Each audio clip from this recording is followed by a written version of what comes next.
وهون رح فوتكم لقلبها. شوفوا لي المنظر. هلا رح استناول هي.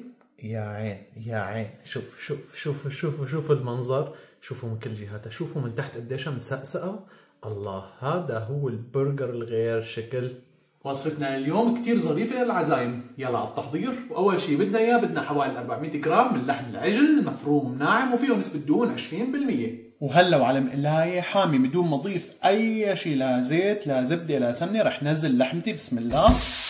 بدي اقطع اللحمه، بدي اياها تتشوح كلياتها. وبالوقت اللي عم نقلي فيه لحماتنا هلا رح نقطع حوالي بصلتين حمر، وضروري يكون البصل احمر. بين النص بنقطع البصله، وانتبهوا دائما لاصابعكم بهذا الشكل. بشرحها بدي اياها مكعبات كثير رفيعه بهذا الشكل. شايفين؟ بضب اصابيع لجوا وبفرم، وهذا هو الحجم المطلوب. هلا هيك نشفت ميه اللحم واخذ لدعه خفيفه. شايفين اللحم كيف صار عندي؟ هلا رح افتح فتحه هيك على جنب. شايفين بهذا الشكل ظريف. ورح نزل شوي من الزيت النباتي، وهي الكميه بس. ورح نزل مباشره البصله. بسم الله.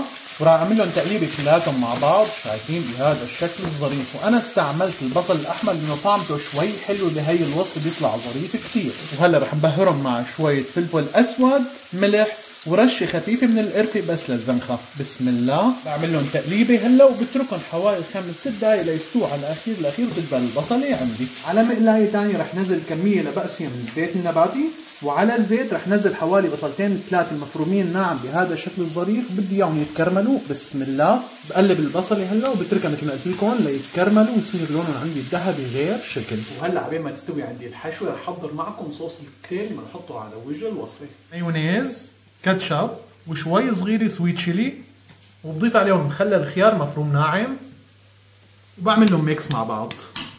وهذا هو الكوكتيل صار جاهز. اخذ اللحم عندي هذا اللون الغير شكل الذهبي. هلا بطفي عليه. كرمل البصل عندي هلا بطفي عليه.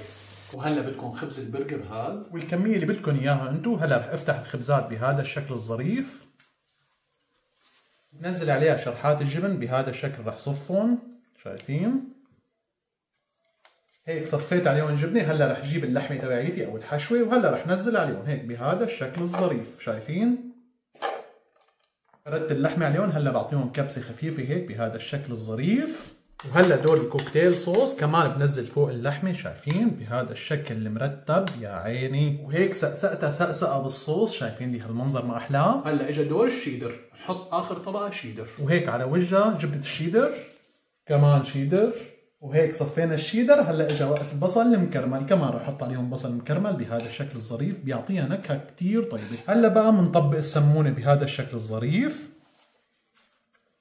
واخر شيء بدي شوي من الزبده. رح اضيف هيك فوق السمونه بس لحتى اعطيها لون ظريف.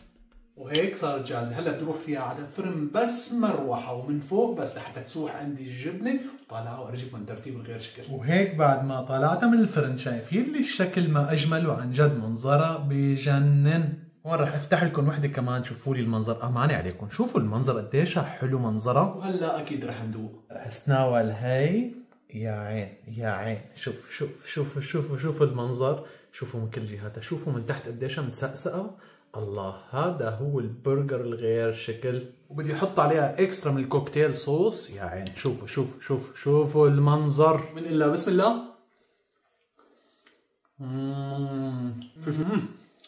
ولقمه ثانيه.